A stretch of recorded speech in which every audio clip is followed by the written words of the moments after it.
আসসালামু আলাইকুম। আমরা প্রতিদিন প্রতিনিয়ত কোনো না কোনো ভাবে পাপে জড়িত হচ্ছি। গোপন পাপে, প্রকাশ্য পাপে, আমার কথার দ্বারা, আমার চলাফেরার দ্বারা অনবরত পাপ করে যাচ্ছি। কিন্তু অহংকার তখনই যখন আমি আল্লাহর কাছে ক্ষমা না চাচ্ছি।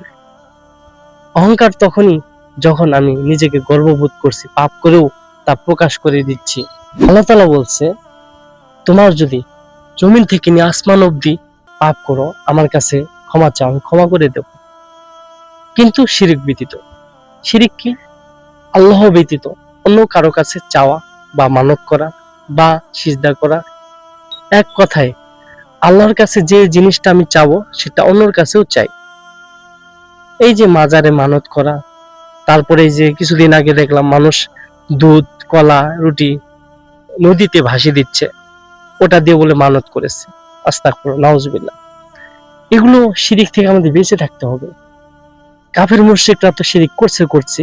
আমরা যে মুসলিম, এই মুসলিমরাও শিরিকে নিমজ্জিত আছে। আল্লাহ তাআলা আমরা যেন ছোট বড় যত রকম পাপ আছে সব পাপ থেকে বিরত থাকতে পারি। আল্লাহ তাআলা আমাদেরকে সেই তাওফিক দান করুন। আমিন।